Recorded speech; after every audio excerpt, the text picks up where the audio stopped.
Hello friends, तो स्वागत है आप सभी लोगों का मेरे channel watch and learn over पर। आज हम सभी लोग उपस्थित हैं संयुक्त प्रेस परीक्षा जो बीएड की हम लोगों को देना है एंट्रेंस एग्जाम की, उसके विषय में चर्चा करना है। तो आज की जो हमारी आधुनिक इतिहास की क्लास नंबर 7 है, जो इतिहास की हमारी क्लास नंबर 7 है इसमें, और आधुनिक भारत का इतिहास हम लोग आज अध्ययन करेंगे। तो आज की जो हमारी क्लास है इसमें थ्योरी की क्लास तो नहीं रहेगी, लेकिन आप लोगों को देखना होगा कि जो भी जितने भी फैक्ट हैं पूरे फैक्ट को बहुत अच्छे तरीके से समझाएंगे और बताएंगे कि इसमें प्रमुख रूप से जो टॉपिक हमारे रहेंगे इसमें आप लोग देखेंगे कि भारत के महान शहीद, प्रमुख पत्र पत्रिकाएं एवं पुस्तकें, उपाधियां जो प्रमुख रूप से थीं, और कांग्रेस अधिवेशन, ब्रिटिशकालीन जो आयोग समितियां हुई थी, ऐतिहासिक लड़ाइयाँ हुई थी, उसके बाद प्रेस के विकास जो होता है, और राजपूत राजवंश जो होते हैं, उन सभी विषय हम लोग पूरा चर्चा पर चर्चा अपना करेंगे। और बता दें आप सभी लोगों को कि इसके समय जो हम लोग देखते हैं जो प्रमुख नारे थे या तो आंदोलन के समय जो हम लोग देखते हैं वो सबको हम भी जानकारी प्राप्त करेंगे। और देखा जाएगा कि उस समय जो हमारे सामाजिक सुधार अधिनियम थे उन सभी के विषय में हम लोग पूरी चर्चा पर चर्चा को करेंगे, लेकिन सब एकदम आज फैक्चुअल रूप में है। आप लोगों को इन डाटा को कलेक्ट करना है और उसको कॉपी में लिख करके बार बार उसका रिवीजन करना है। आप सभी लोग जल्द से जल्द क्लास को लाइक शेयर कमेंट और सब्सक्राइब कर दीजिए अपने फ्रेंड्स मित्र दोस्तों सहयोगियों सहपाठियों के पास में क्लास को भेज दिया करिए ताकि वह लोग भी इससे लाभान्वित हो सकें। तो हम लोग चलते हैं देर किए अपने क्लास की तरफ और बढ़ते हैं। आज के जो हमारे सबसे पहला टॉपिक कौन सा है? महान शहीद, भारत के महान शहीद। हम सभी लोग आज देखेंगे पूरे बहुत अच्छे तरीके से पूरा फैक्ट एकदम, और उसके विषय में पूरा चर्चा पर चर्चा हम लोग करते चलेंगे। तो बढ़ते हैं हम लोग आज के विषय में चर्चा पर चर्चा जो हमारी हो रही है। तो हम लोग देख रहे हैं अब क्या, भारत के महान शहीद। तो इसमें सबसे पहले हम लोग देखते हैं खुदीराम बोस जी को। खुदीराम बोस जी का जो हम लोग देखते हैं कि 1908 ईस्वी में सेशन जज किंग्सफोर्ड की गाड़ी पर बम फेंकने के कारण बेड़ी रेलवे स्टेशन पर इनको गिरफ्तार किया जाता है और इनको 11 अगस्त 1908 ईस्वी को फांसी दे दिया जाता है। खुदीराम बोस जी के विषय में हम लोग चर्चा पर चर्चा कर लिए हैं। इसके बाद जैसे देखा जाए तो अशफाक उल्ला खां, 19 अगस्त 1925 ईस्वी को काकोरी डाक गाड़ी डकैती केस के अभियोग में बंदी बनाया जाता है इनको, और 18 दिसंबर 1927 ईस्वी को इनको फांसी दे दी जाती है। हम लोग देखते हैं ऊधम सिंह को। ऊधम सिंह जी जो थे उनको 13 मार्च 1940 ईस्वी को सर माइकल ओ डायर को कैक्सटन हॉल लंदन में गोली मारने के कारण गिरफ्तार किया जाता है। हम लोग जानते हैं कि इनको 31 जुलाई 1940 ईस्वी को फांसी दे दिया जाता है। इसके बाद देखा जाए तो भगत सिंह, सैंडर्स की हत्या तथा 8 अप्रैल 1929 ईस्वी को केंद्रीय विधानसभा में बम फेंकने के सिलसिले में इनको गिरफ्तार किया जाता है और सैंडर्स की हत्या के केस में मौत की सजा हुई तथा 23 मार्च 1931 को इनको फांसी पर चढ़ा दिया जाता है। ठीक, और फिर ये क्या हो जाते हैं, हमारे देश के शहीदों में इनकी गिनती होने लगती है। हम लोग आगे बढ़ते हैं। इससे पहले बता दें आप लोगों को कि क्लास को ज़्यादा से ज़्यादा अपने फ्रेंड्स मित्र सहयोगियों के पास भेज दें ताकि वह लोग भी पढ़ करके अपनी तैयारी को अच्छे तरीके से करते जाएं। तो हम लोग चलते हैं आगे बढ़ते हैं कि बटुकेश्वर दत्त के विषय में देखते हैं। तो भगत सिंह के साथ केंद्रीय असेंबली में बम फेंकने के आरोप में इन्हें गिरफ्तार किया जाता है और इन्हें आजीवन कारावास का दंड मिलता है। चंद्रशेखर आजाद के विषय में देखा जाए तो काकोरी डाक गाड़ी डकैती केस के मुख्य अभियुक्त तथा अंग्रेजी सरकार में इन्हें जिंदा या मुर्दा पकड़ने के लिए 30,000 रुपये पुरस्कार की घोषणा करती उस समय। और देखा जाता है कि इनको 27 फरवरी 1931 ईस्वी को अल्फ्रेड पार्क इलाहाबाद में शहीद ये हो जाते हैं। जब अंग्रेज इनको पकड़ने आते हैं तो ये अपने आप को क्या करते हैं, गोली मार लेते हैं। उसके बाद देखा जाता है कि मास्टर अमीचंद्र, दिल्ली षड्यंत्र के प्रमुख क्रांतिकारी अमीचंद फरवरी 1914 ईस्वी में वायसराय लॉर्ड हार्डिंग की हत्या करने के आरोप में बंदी बनाए गए थे। 8 मई 1915 को 4 साथियों के साथ इन्हें फांसी दे दी जाती है। अब हम सब लोग आगे बढ़ते हैं और देखते हैं कि अवध बिहारी बोस जी के विषय में। दिल्ली षड्यंत्र केस एवं लाहौर बम कांड के आरोप में फरवरी 1914 ईस्वी में बंदी बनाया गया था इनको और 8 मई 1915 को फांसी दे दिया जाता है। आपको और आगे बढ़ा दें कि इसमें देखा जाता है, फिर हम लोग देखते हैं कि दामोदर चापेकर बंधु जो होते हैं उनके विषय में देखते हैं। तो 22 जून 1897 को प्लेग कमिश्नर रैंड और लेफ्टिनेंट एस्टर की हत्या के सिलसिले में इनको क्या किया जाता है, दोनों भाइयों को अपने भाइयों के साथ गिरफ्तार किया जाता है। और रैंड एवं एस्ट की हत्या आरोपियों की प्रथम राजनीतिक हत्या थी जब ये लोग किया जाता है। तो इनको फिर 18 अप्रैल 1898 ईस्वी को फांसी के तख्ते पर चढ़ाया जाता है और फिर ये शहीद की संज्ञा इनको मिल जाती है। इनके भाई बालकृष्ण चापेकर को 12 मई 1899 ईस्वी तथा वासुदेव चापेकर को 8 मई 1899 ईस्वी को फांसी पर लटका दिया जाता है।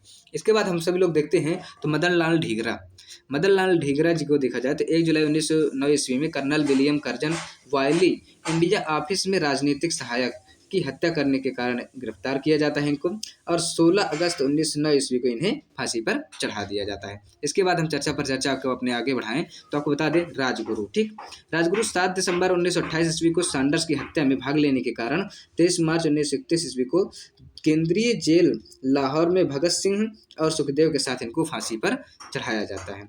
अब देखा जाता है इसके बाद वासुदेव बलवंत फड़के जो होते हैं हमारे प्रमुख क्रांतिकारियों में, एक सशस्त्र सेना बना करके ब्रिटिश सरकार का विरोध करने के कारण 21 जुलाई 1879 ईस्वी को गिरफ्तार किया जाता है इनको, और काला पानी की सजा के सिलसिले में अदन में देखा जाता है कि आमरण अनशन करके 17 फरवरी 1883 को प्राण इन्होंने त्याग दिया था। इसके बाद हम लोग आगे अगर देखा जाए तो करतार सिंह सराबा के विषय में देखा जाए तो गदर पार्टी के सक्रिय कार्यकर्ताओं तथा लाहौर सैनिक षड्यंत्र के नेता की हैसियत से गिरफ्तार किया जाता है इनको। 16 नवंबर 1915 ईस्वी को फांसी के तख्ते पर झूलते हुए इनको शहीद की दर्जा दे दिया जाता है। इसके बाद देखा जाता है राजेंद्र लाहिड़ी दक्षिणेश्वर बम कांड तथा काकोरी डाक गाड़ी डकैती कांड के सिलसिले में गिरफ्तार किया जाता है।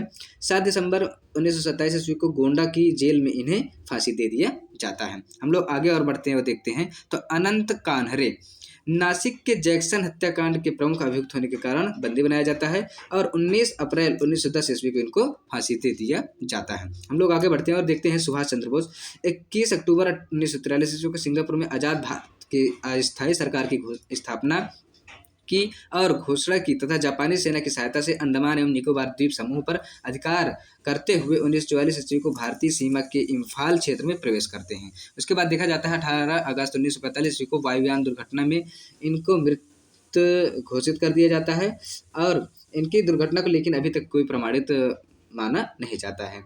इसके बाद देखा जाए तो विष्णु गणेश पिंगल 23 मार्च 1915 ईस्वी को विस्फोटक बमों के साथ गिरफ्तार कर लिए गए। 17 नवंबर 1915 ईस्वी को इन्हें फांसी दे दी जाती है। इसके बाद देखा जाए ब्रज किशोर चक्रवर्ती जी को, तो ब्रज किशोर चक्रवर्ती तो मिदनापुर के जिला मजिस्ट्रेट ब्रज पर गोली चलाने के आरोप में 2 सितंबर 1933 ईस्वी को इनको गिरफ्तार किया जाता है।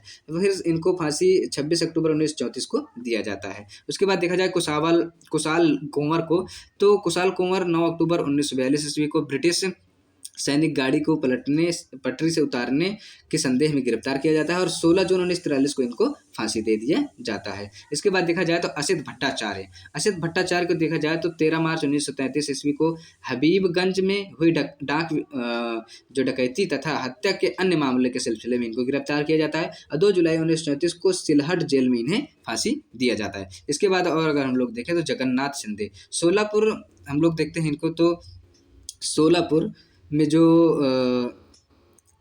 हमले का अभियोग लगा करके इनको क्या बंदी बनाया जाता है और 12 जनवरी 1931 में इनको फांसी दे दिया जाता है। हरकिशन जी को देखा जाए तो 23 दिसंबर 1930 ईस्वी को पंजाब के गवर्नर पर गोली चलाने के आरोप में इनको गिरफ्तार किया जाता है और 9 जून 1931 ईस्वी को फांसी दे दी जाती है। सूर्यसेन जिनको मास्टरदा के भी बोला जाता था 18 अप्रैल 1930 ईस्वी में चटगांव स्थित ब्रिटिश शस्त्रागार पर आक्रमण में भाग लेने के कारण गिरफ्तार किया जाता है। 12 जनवरी 1934 ईस्वी को इन्हें फांसी पर लटका दिया जाता है। उसके बाद लाला लाजपत राय जी को देखा जाए तो प्रमुख रूप से तो 17 नवंबर 1928 ईस्वी को साइमन कमीशन का विरोध करने पर पुलिस के द्वारा पार्श्विक लाठी प्रहारों के शिकार हो जाते हैं और लाठी प्रहार से जब इनको चोट लग जाती है जिसके फलस्वरूप क्या होता है कि 1 महीने के बाद इनका देहावसान हो जाता है। हम लोगों ने आज जो अभी अपने देखा इस पढ़ाई को, इसमें प्रमुख रूप से जो हमारे प्रमुख भारत के महान शहीद थे उनके विषय में चर्चा किया और इनके जो किस कारणवश इनको फांसी पर चढ़ाया गया या किस षड्यंत्र या संबंधित घटनाओं के कारण इनको सजा दी गई या तो ये इन्होंने भारत को स्वतंत्र कराने के लिए क्या किया था, उन सभी चीज़ों के विषय में हम लोगों ने थोड़ा सा चर्चा किया। इतनी जो घटनाएं होती हैं उसको याद रख पाना बहुत ही ज़्यादा मतलब कि दुष्कर होता है, बहुत ज़्यादा समस्या होती है, इसीलिए इन सभी चीज़ों को बार बार पढ़ते रहना चाहिए इसीलिए इसको मैंने इस प्रकार से पढ़ाने का लिया, ताकि आप इसमें पूरा अच्छे तरीके से देखते भी जाएँ और अच्छे तरीके से समझते भी जाएँ। नहीं तो अगर उस प्रकार से समझाता तो आप लोगों को काफ़ी ज़्यादा समय भी लगता और जो इतना फैक्ट आप लोगों को जल्दी मिल गया है वो ना मिल पाता। इस तरीके में शॉर्ट में आप लोगों को बहुत जल्दी ही मिल गया है। ठीक है? अब हम सभी लोग बढ़ते हैं अपने और अगले सेगमेंट टॉपिक की तरफ और पढ़ते हैं। इसके बाद हम सभी लोग देखते हैं तो जो हमारे भारतीय स्वतंत्रता आंदोलन के प्रमुख वचन एवं नारे थे, अर्थात जो प्रमुख तरीके से आंदोलन को चालू करने के लिए या आंदोलन को आगे बढ़ाने के लिए जो वचन एवं नारे बोले गए थे, उनके विषय में चर्चा पर चर्चा हम लोग करते हैं। तो आपको बता दें कि इंकलाब जिंदाबाद का जो नारा लगाया था भगत सिंह के द्वारा लगाया जाता है। उसके बाद देखा जाए दिल्ली चलो सुभाष चंद्र बोस जी के द्वारा इसका उद्घोष किया जाता है। करो या मरो का जो नारा होता है 1942 में महात्मा गांधी जी के द्वारा जब भारत छोड़ो आंदोलन शुरू होता है तो उसके इनके द्वारा किया जाता है। जय हिंद सुभाष चंद्र बोस जी के द्वारा।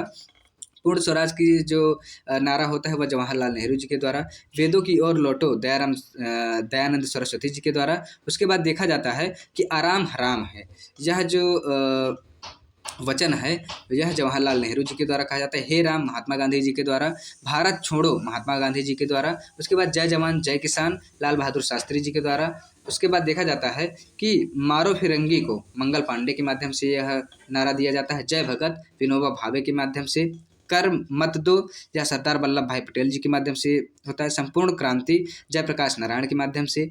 विजय विश्व तिरंगा प्यारा श्याम लाल गुप्ता जो पार्षद इनके द्वारा दिया जाता है। वंदे मातरम बंकिम चंद्र चटर्जी जी के माध्यम से। जन गण मन अधिनायक जय है रविंद्रनाथ ठाकुर जी के माध्यम से नारे दिया जाता है। उसके बाद साम्राज्यवाद का नाश हो भगत सिंह के माध्यम से यह नारा लगाया जाता है।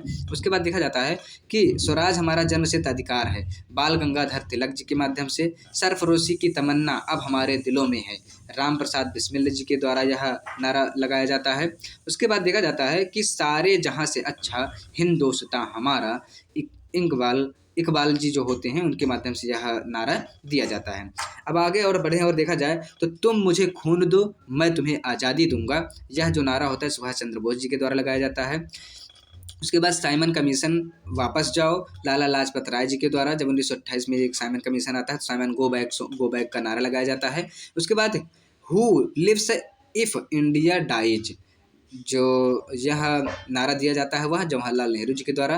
फिर मेरे सिर पर लाठी का एक पहाड़, ये जो है लाला लाजपत राय जी की बहुत ही बड़ी जो नारा होता है अंग्रेजों के लिए, इसमें बोलते हैं वो कि मेरे सिर पर लाठी का एक एक प्रहार अंग्रेजी शासन के ताबूत की कील साबित होगा, लाला लाजपत राय जी यह कहते हैं। उसके बाद देखा जाता है कि जो मेरे मुसलमान मूर्ख थे जो उन्होंने सुरक्षा की मांग की और हिंदू उनसे भी मूर्ख थे जो उन्होंने उस मांग को ठुकरा दिया। अबुल कलाम आज़ाद इनके माध्यम से यह वचन कहा जाता है। उसके बाद देखा जाए तो क्रांति की तलवार वैचारिक पत्थर पर रगड़ने से ही आती है। जो बोलते हैं ना कि क्रांति की तलवार में धार वैचारिक पत्थर पर रगड़ने से ही आती है, यह किनके माध्यम से था? भगत सिंह के माध्यम से। जो प्रमुख रूप से भारतीय राष्ट्रीय आंदोलन के हमारे प्रमुख वचन एवं नारे थे उसको हम लोगों ने देख लिया है। इसको भी आप सब लोग याद करते जाइएगा और थोड़ा सा इस पर ध्यान दीजिएगा, इससे भी एक प्रश्न आने की संभावना रहती है हमेशा। इसके बाद हम सभी लोग देखते हैं स्वतंत्रता आंदोलन से संबंधित जो प्रमुख प्रकाशित पुस्तकें थीं या तो पत्रिकाएं थीं या प्रकाशित पत्र थे उनको विषय में देखते हैं। जैसे देखा जाए तो अभ्युदय, लीडर हिंदुस्तान जो प्रमुख पत्र पत्रिकाएं होती हैं वो मनमोहन मालवीय के माध्यम से। इंडियन मिरर या वाम बोधनी केशव चंद्र सेन के द्वारा। इंडिपेंडेंट मोतीलाल नेहरू। काल जो रचना होती है वो फरहान जप्पे के माध्यम से। कामरेड और हमदर्द मोहम्मद अली के माध्यम से यह लेखक संपादन होता है। केसरी मराठी में, द मराठा अंग्रेजी में, गीता रहस्य बाल गंगाधर तिलक की जो रचना होती है। उसके बाद कर्मयोगी, युगांतर, वंदे मातरम, लाइफ डिवाइन और सावित्री ये सब अरविंद घोष की रचनाएं हैं। नेशन जो है वो देखा जाता है गोपाल कृष्ण गोखले की है। उसके बाद Bengali a nation in making Surendra Nath Banerjee ji का है। फिर भवानी मंदिर बरिंद्र कुमार घोष जी का है। Young India Harijan, Navjivan, Hind Swaraj, my experiment with truth यह किसकी है? महात्मा गांधी जी की। इसमें से भी एक प्रश्न पूछने की बहुत ही ज़्यादा संभावना रहती है। उसके बाद देखा जाता है संवाद कौमुदी राजा राम मोहन राय जी की होती है। सोम प्रकाश की ईश्वर चंद्र विद्यासागर की जो रचना होती है सोम प्रकाश। अमृत बाजार के विषय में देखा जाए तो वर्नाक्युलर जो प्रेस एक्ट के कारण बांग्ला से अंग्रेजी में प्रकाशित होने लगा था जी। क्या अमृत बाजार पत्रिका शिशिर कुमार घोष की होती है जी। उसके बाद देखा जाता है कि जो कॉमनवेल्थ या new India Annie Besant ji की होती है रचना। फ्री हिंदुस्तान तारकनाथ दास की। फिर द रिवोल्यूशनरी सचिंद्र नाथ सान्याल जी की होती है। Poverty and un British rule in India रस्ट गुफ्तूर एक रचना क्या है, poverty and in British rule in India ये हो जाती है। फिर एक दूसरी रचना जो होती है रस्ट गुफ्तूर, यह दादा भाई नौरोजी की रचना होती है। हम लोग और आगे बढ़ करके देखते हैं तो हमको देखने को मिलता है कि India divided doctor Rajendra Prasad ji की रचना जो होती है। फिर अनहैप्पी इंडिया लाला लाजपत राय जी की। इंडिया विंस फ्रीडम गुब्बारे खातिर अल हिलाल अबुल कलाम की आज़ाद की ये रचना होती है। Discovery of India glimpses of world history मेरी कहानी जवाहरलाल नेहरू जी की रचना होती है। हिट्स फॉर सेल्फ कल्चर ये लाला हरदयाल जी की होती है। Indian unrest sir Valentine Chirol की होती है। इसके बाद देखा जाता है India for Indians Chittaranjan Das ji का होता है। War of Indian independence Veer Savarkar. Home and the world Gitanjali Rabindranath Thakur ji की। नील दर्पण दीनबंधु मित्र की। सोजे वतन कर्मभूमि शतरंज के खिलाड़ी प्रेमचंद की। बांगे दरा तराने हिंद मोहम्मद इकबाल। भारत भारती मैथिली शरणगुप्त। भारत दुर्दशा भारतेंदु हरिश्चंद्र। कांग्रेस का इतिहास पट्टाभी सीतारामैया जी के द्वारा। सत्यार्थ प्रकाश दयानंद सरस्वती जी के द्वारा। और इंडियन स्ट्रगल जो होती है सुभाष चंद्र बोस की रचना होती है।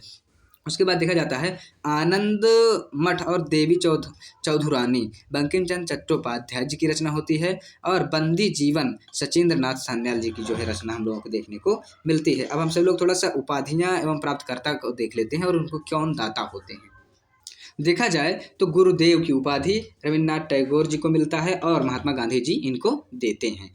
फिर उसके बाद महात्मा की उपाधि जो है महात्मा गांधी जी को मिलता है रविन्द्रनाथ टैगोर जी के माध्यम से। नेताजी सुभाष चंद्र बोस जी को मिलता है एडोल्फ हिटलर के माध्यम से। और सरदार की उपाधि वल्लभ भाई पटेल जी को मिलता है बारदोली की महिलाओं के द्वारा। देश रत्न या अजात शत्रु डॉक्टर राजेंद्र प्रसाद जी को मिलता है और महात्मा गांधी जी के माध्यम से। कायदे आजम मोहम्मद अली जिन्ना जी को मिलता है यह उपाधि महात्मा गांधी जी के द्वारा। देश नायक सुभाष चंद्र बोस जी को मिलता है और रविन्द्रनाथ टैगोर जी के माध्यम से। विवेकानंद स्वामी विवेकानंद जी को मिलता है महाराजा खेतड़ी के द्वारा। राष्ट्रपिता महात्मा गांधी जी को मिलता है यह उपाधि और सुभाष चंद्र बोस जी के द्वारा। राजा की उपाधि राजा राम मोहन राय जी को मिलता है अकबर द्वितीय के माध्यम से ये मिलता है। इसके बाद हम सभी लोग देखते हैं थोड़ा सा कांग्रेस के प्रमुख अधिवेशन कब और कहाँ हुए थे इसके विषय में चर्चा कर लेते हैं। शॉर्ट तरीके से हम लोग यहाँ देख लेते हैं कि कहाँ क्या हुआ था। जैसे हम लोग देखते हैं तो सबसे पहले हम लोग को देखने को जो मिलता है सबसे पहले वह बम्बई में होता है। कहाँ? बम्बई में 1885 में होता है। यहीं से शुरुआत होती है भारतीय राष्ट्रीय कांग्रेस के अधिवेशन। जब 1885 में इनका ह्यूम के द्वारा गठन होता है किसका? कांग्रेस का। तब देखते हैं। अब हम लोग सब लोग देख लेते हैं और कहाँ पास कैसे क्या चीज़ें कितना होती है। जैसे अमृतसर में 1919 में होता है जलियांवाला बाग हत्याकांड। लाहौर में देखा जाए तो 4 बार होता है 1893, 1900 में और 1909 में, 1929 में। उसके बाद देखा जाए तो कराची में 2 बार 1913 और 1931 में। दिल्ली में देखा जाए तो 1918, 1923, 1932 में।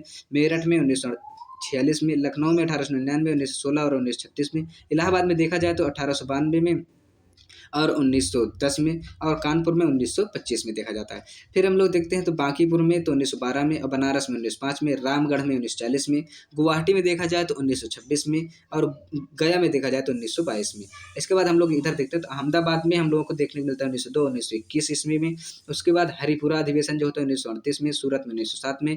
त्रिपुरी अधिवेशन जो होता है 1939 में। फिर उसके बाद देखा जाता है नागपुर देखा जाए तो 1891 और 1920 में। अब हम सब लोग और आगे बढ़ते हैं और देखते हैं जो प्रमुख आंदोलन थे अधिवेशन हुए थे। इसमें देखा जाए तो पूना का 1895 में होता है। अमरावती का 1897 में। इसके बाद बम्बई का पूरा देख लेते हैं 1885, फिर 1889, 1904, 1915, 1918, 1934 में। बेलगाम अधिवेशन जो होता है 1924 में होता है। काकीनाडा का देखा जाए तो 1923 में।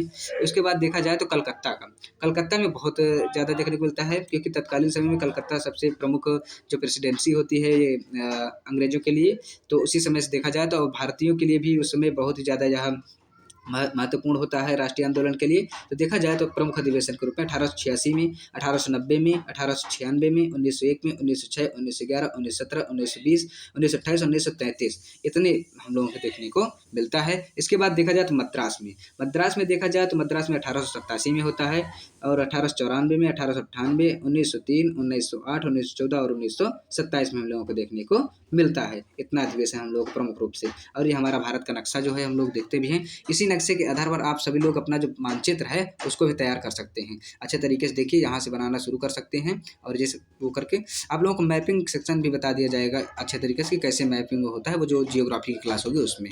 तो हम लोग अब अपने अगले टॉपिक की तरफ बढ़ते हैं। अब हम सब लोग देखते हैं ब्रिटिशकालीन आयोग एवं समितियों के विषय में थोड़ा सा चर्चा कर लेते हैं। इनाम आयोग देखा जाए तो 1892 में चलता है। इसके अध्यक्ष इनाम होते हैं, और गवर्नर जनरल जो होते हैं लॉर्ड डलहौजी होते हैं, और भूमि संबंधी विवेचना के लिए यह उद्देश्य इसका होता है। उसके बाद आपको बता दें कि दुर्भिक्ष आयोग जो होता है 1880 में रिचर्ड स्ट्रेची इसके अध्यक्ष होते हैं। लिटन वायसराय या गवर्नर जनरल होते हैं। अकाल निवारण हेतु यह जो है इसका उद्देश्य होता है। हंटर आयोग 1882 में विलियम हंटर के माध्यम से। रिपन उस समय गवर्नर जनरल होते हैं, और शिक्षा का विकास के लिए इसका उद्देश्य होता है। एचिंसन जो आयोग होता है 1886 में चार्ल्स एचिंसन के माध्यम से। डफरिन जो इस समय वो होते हैं वायसराय गवर्नर जनरल। नागरिक सेवा में भारतीयों की संख्या में वृद्धि पर विचार के लिए इनका जो प्रमुख रूप से यह आयोग होता है इसका उद्देश्य होता है। इसके बाद देखा जाए तो अफीम आयोग 1893 में लैंसडाउन अफीम सेवन को रोकने हेतु होता है। हर्षिल समिति 1893 ईस्वी में हर्षिल के माध्यम से। लैंसडाउन वायसराय होते हैं। टकसाल संबंधी सुझाव। दुर्भिक्ष आयोग 12 जो होता है 1898 में जेम्स लायल के माध्यम से। एल्गिन प्रथम दुर्भिक्ष आयोग हंटर की जो रिपोर्ट होती है उस पर विचार करने के लिए। दुर्भिक्ष आयोग जो थर्ड बनता है 1901 में एथनी मैकडोनल्ड के माध्यम से। कर्जन जी इस समय वायसराय होते हैं द्वितीय दुर्भिक्ष आयोग की रिपोर्ट पर सुझाव के लिए। उसके बाद सिंचाई आयोग 1901 में वोल्विन स्कॉट कर्जन के समय में ही होता है सिंचाई में सुधार के लिए, क्योंकि 1899 से 1905 तक के गवर्नर जनरल रहते इसीलिए इनके समय में देखा जाता है। विश्वविद्यालय आयोग जो होता है 1902 में थॉमस रैले कर्जन ही इसमें होते। भारतीय विश्वविद्यालय पर स्थिति पर विचार करने के लिए होता है। उसके बाद फ्रेजर आयोग 1902 में। फ्रेजर की अध्यक्षता में कर्जन ही उस समय भी होते हैं। इस समय पुलिस की कार्य पद्धति पर विचार करने के लिए। एस लिंगस्टन आयोग होता है 1912 में। इस लिंगटन की अध्यक्षता में हार्डिंग इस समय वो होते हैं अध्यक्ष वो वायसराय। उसके बाद नागरिक सेवा में भारतीयों की हिस्सेदारी पर विचार करने के लिए मैक्लेगन जो समिति होती है 1914 में। मैक्लेगन की अध्यक्षता में हार्डिंग ही उसी समय भी होते हैं सरकारी वित्तीय अवस्था में संबंधित सुझाव के लिए। उसके बाद कलकत्ता विश्वविद्यालय आयोग देखा जाए सैडलर आयोग 1917 माइकल सैडलर के। जेम्सफोर्ड इस समय जो देखा जाता है कि वायसराय होते हैं भारतीय गवर्नर जनरल। उस कलकत्ता विश्वविद्यालय में दोषों की जांच के लिए। भारतीय छंटनी समिति 1923 में लॉर्ड इंकचाइल के माध्यम से। इंचकैप के माध्यम से। रीडिंग इस समय जो होते हैं हमारे यहाँ गवर्नर जनरल होते हैं शिक्षा संबंधी विचार हेतु। ली आयोग जो होता है 1924 में लॉर्ड ली के माध्यम से इसमें अध्यक्षता करते हैं, और रीडिंग इस समय भी वो प्रमुख रूप से जो गवर्नर जनरल होते हैं। लोक सेवा आयोग जो होता है उसमें गठन की अनुशंसा के लिए। उसके बाद सेंडहर्स्ट समिति 1925 में एंड्रू स्कीन के माध्यम से। इसमें भी वही देखा जाता है रीडिंग होते हैं, और भारतीय सेना का भारतीयकरण पर विचार के लिए होता है। बटलर समिति जो बनती है 1927 में हरकोर्ट बटलर के माध्यम से। इरविन देशी राज्यों पर अंग्रेजी सरकार के संबंध पर विचार के लिए। साइमन आयोग 1927 जॉन साइमन के माध्यम से। इरविन 1919 ईस्वी के अधिनियम के समीक्षा हेतु। लिनलिथगो आयोग जो होता है 1928 में लिनलिथगो की अध्यक्षता में, और इरविन इस समय भी जो गवर्नर जनरल वायसराय होते हैं, और कृषि संबंधी जो समस्याओं पर विचार के लिए यह होता है इसका उद्देश्य। उसके बाद देखा जाए तो ह्यूटले आयोग 1928 में जे.एच. ह्यूटले की अध्यक्षता में इरविन महोदय के समयकाल में होता है श्रमिकों की स्थिति पर विचार के लिए। उसके बाद देखा जाता है लिंडसे आयोग 1929 में। लिंडसे की अध्यक्षता में इरविन के कार्यकाल में ही भारत में मिशनरी शिक्षा के विकास हेतु। उसके बाद देखा जाता है भारतीय वैधानिक आयोग 1929 में ही फिलिप हार्टोग की अध्यक्षता में इरविन के समयकाल में ही शिक्षा की स्थिति की समीक्षा करने के लिए। इसके बाद हम सभी लोग देखते हैं तो सप्रू समिति 1934 में तेज बहादुर सप्रू की अध्यक्षता में। विलिंगटन के कार्यकाल में बेरोजगारी की समस्या की समीक्षा हेतु। भारतीय परिसीमन समिति जो होती है 1935 में। लॉरी हेमंड विलिंगटन की समयकाल में ही, और लॉरी हेमंड जो होती हैं उनकी अध्यक्षता में विलिंगटन के समय में ही निर्वाचन क्षेत्र की अवस्था हेतु। उसके बाद राष्ट्रीय योजना जो होती है उसको देखा जाता है 1938 में जवाहरलाल नेहरू के अध्यक्षता में लिलिथगो के कार्यकाल में आर्थिक योजना के उद्देश्य से। क्रिप्स मिशन जो होता है 1942 में स्टैफोर्ड क्रिप्स की अध्यक्षता में लिलिथगो के समय काल में है, भारत के राजनीतिक गतिरोध जो होता है उसको दूर करने के उद्देश्य से। उसके बाद देखा जाए तो कैबिनेट मिशन जो कैबिनेट आयोग आता है उसमें 1946 में पैथिक लॉरेंस की अध्यक्षता में। वेबल जो होते हैं इस समय हमारे देश में वायसराय या जो गवर्नर जनरल होते हैं, भारतीयों को सत्ता हस्तांतरित करने पर विचार हेतु इनका उद्देश्य होता है। 1943 में देखा जाए तो दुर्भिक्ष जांच आयोग जो बनता है सर चार्ल्स वुड के अध्यक्षता में, वेबल के समय काल में ही बंगाल के अकाल के कारणों पर विचार हेतु। उसके बाद देखा जाता है जो सार्जेंट आयोग होता है 1944 में जॉन सार्जेंट की अध्यक्षता में, वेबल के कार्यकाल में ही शिक्षा के विकास हेतु किया जाता है। 1926 में लोक सेवा आयोग का हमारे देश में क्या होता है, गठन होता है। अब हम सभी लोग बढ़ते हैं और देखते हैं हमारे देश में जो प्रमुख रूप से लड़ाइयाँ हुई थी ऐतिहासिक रूप से, उन सभी के विषय में चर्चा करते हैं।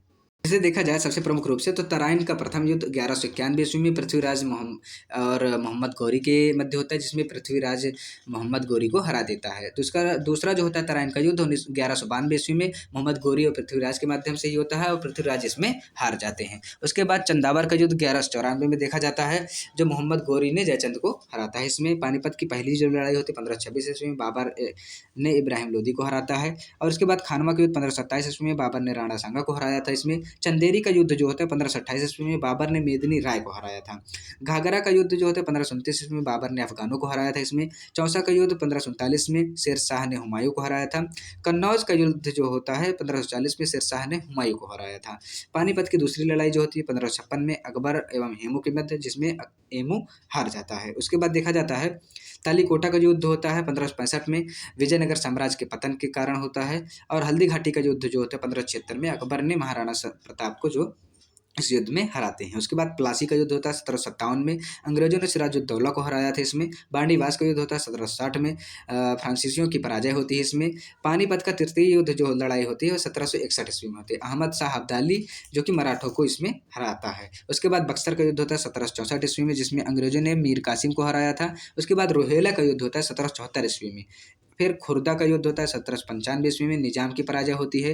प्रमुख रूप से जो और हम लोग देखते हैं 1857 की जो क्रांति होती है, प्रथम स्वतंत्रता संग्राम। उसके बाद भारत चीन युद्ध 1962 ईस्वी में, और प्रथम भारत पाक युद्ध जो 1965 ईस्वी में होता है, और द्वितीय भारत पाक युद्ध 1971 ईस्वी में। प्रथम विश्व युद्ध का समय काल देखा जाए तो 1914 से 1918 का समय होता है। उसके बाद जो द्वितीय विश्व युद्ध होता है 1939 से 1945 है। पहला जो होता है वो 4 वर्ष होता है और दूसरा जो होता है वह 6 वर्ष तक विश्व युद्ध जो है हम लोगों को देखने को मिलता है। इसके बाद हम सभी लोग अपने दूसरे टॉपिक की तरफ चलते हैं। अब हम सब लोग देखते हैं जो भारतीय प्रेस का विकास होता है उसके विषय में चर्चा थोड़ा सा कर लेते हैं। अब देखते हैं हम लोग तो बंगाल गजट जो पत्रिका होती है, समाचार पत्रिका, उसके संस्थापक जेम्स आस्ता हिक्की होते हैं और 1780 में इसका शुरुआत होता है। कलकत्ता स्थान होता है, भारत का प्रथम समाचार पत्र कहलाता है कौन, बंगाल गजट। फिर इंडिया गजट होता है 1787 में कलकत्ता से ही। उसके बाद मद्रास कुरियर होता है 1784 मद्रास से प्रकाशित होता है। उसके बाद बॉम्बे हेराल्ड होता है 1789 बम्बई से प्रकाशित होता है।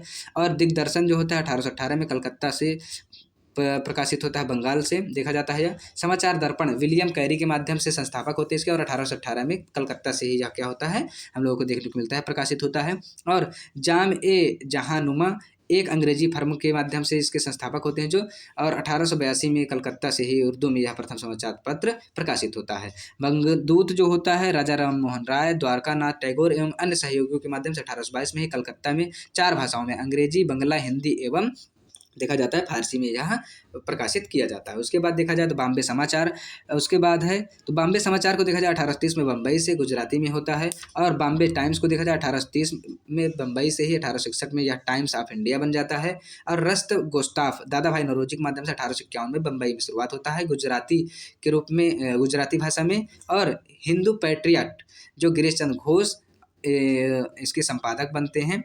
और फिर देखा जाता है 1853 में शुरुआत होता है कलकत्ता से ही। इसके बाद देखा जाए तो सोम प्रकाश जो हमारा समाचार पत्र पत्रिका है उसमें देखा जाता है कि द्वारका नाथ विद्याभूषण के माध्यम 1858 में कलकत्ता से इसका प्रकाशन होता है। इंडियन मिरर के विषय में देखा जाए द्वारका नाथ टैगोर ही इनके भी होते हैं, और 1862 से कलकत्ता में ही इनका शुरुआत किया जाता है। बंगाली जो होता है गिरीश चंद्र घोष के द्वारा 1862 में कलकत्ता से ही। और देखा जाए तो अमृत बाजार पत्रिका शिशिर कुमार घोष के माध्यम 1868 में कलकत्ता से बंगाल में ही निकलता है यह। उसके बाद देखा जाए बंग दर्शन बंकिम चटर्जी के मध्य 1873 में कलकत्ता से होता है। उसके बाद हिंदू जो समाचार पत्र होता है GS अय्यर एवं वीर राध्यवाचारी के माध्यम से 1878 मद्रास से इसका प्रकाशन होता है। उसके बाद देखा जाए तो केसरी एवं मराठा जो होती है बाल गंगाधर तिलक के माध्यम से 1881 मुंबई से शुरू होता है। और उसके बाद देखा जाता है जो स्वदेश मित्रम होता है GS अय्यर के माध्यम से मद्रास से इसका जो है शुरुआत होता है। उसके बाद बता दें बंगाल समाचार पत्र के रूप में शुरू, लेकिन वर्नाक्युलर प्रेस एक्ट से बचने के कारण 1878 में इसे अंग्रेजी समाचार पत्र बना दिया जाता है। और तिलक के संपादन बनने से पूर्व अगरकर तथा केलकर द्वारा केसरी एवं मराठा का संपादन किया जाता है। अब हम सभी लोगों ने भारतीय प्रेस का जो विकास होता है उसके विषय में चर्चा किया है। इसको आप लोग 1-2 बार 3 बार 4 बार अच्छे तरीके से देख लीजिएगा। ये जो होते हैं हमारे जो भारतीय प्रेस है उसका विकास का बहुत ही अच्छे तरीके से खाका हम लोगों को देखने को मिलता है। अब हम सभी लोग बढ़ते हैं भारत के जो प्रमुख राजवंश होते हैं उसके विषय में चर्चा करते हैं। जैसे देखा जाए तो हर्यंक वंश होता है, बिंबिसार इसके संस्थापक होते हैं और राजगृह राजधानी होती है। शिशुनाग वंश देखा जाए तो शिशुनाग संस्थापक होते हैं और वैशाली इसकी राजधानी होती है। नंद वंश देखा जाए तो पद्मनंद संस्थापक होते हैं और पाटलिपुत्र राजधानी होती है। मौर्य वंश देखा जाए चंद्रगुप्त मौर्य होते हैं इसके संस्थापक और पाटलिपुत्र इसकी राजधानी होती है। और कर्ण वंश देखा जाए तो वासुदेव इसके संस्थापक होते हैं, पाटलिपुत्र भी इसकी राजधानी होती है। सातवाहन वंश देखा जाए तो श्रीमुख उसके संस्थापक होते हैं और प्रतिष्ठानपुर इसकी राजधानी होती है। गुप्त वंश देखा जाए तो श्रीगुप्त इसके संस्थापक होते हैं और पाटलिपुत्र इसका जो राजधानी होती है। होड़ वंश देखा जाए तो तोरणमार इसके संस्थापक होते हैं और सियालकोट इसकी राजधानी होती है। सेन वंश देखा जाए सामंत सेन इसके जो संस्थापक होते हैं और लखनौती इसकी राजधानी होती है। परमार वंश उपेंद्र होते हैं इसके संस्थापक और धारा नगरी इसकी जो होती है देखा जाता है राजधानी। उसके बाद गढ़वाल वंश देखा जाए चंद्रदेव इसके संस्थापक होते हैं और कन्नौज इसकी राजधानी होती है।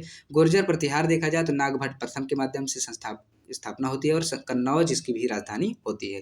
राष्ट्रकूट देखा जाए तो दंतदुर्ग के भी इसके संस्थापक होते हैं, मान्यखेट इसकी राजधानी होती है। सैयद वंश के विषय में चर्चा किया जाए तो खिज्र खां इसके संस्थापक होते हैं और दिल्ली राजधानी होती है।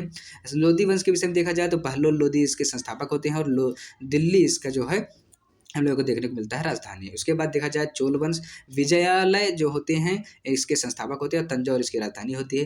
पांड्य वंश देखा जाए तो नेडियोन इसके संस्थापक होते हैं और मदुरई इसकी राजधानी होती है। यादव वंश देखा जाए तो भिल्लभ पंचम जो होते हैं वह देवगिरी इसके संस्थापक होते हैं और देवगिरी इसकी जो है राजधानी होती है। होयसल वंश देखा जाए तो विष्णुवर्धन इसके संस्थापक होते हैं और द्वार समुद्र इसकी राजधानी होती है।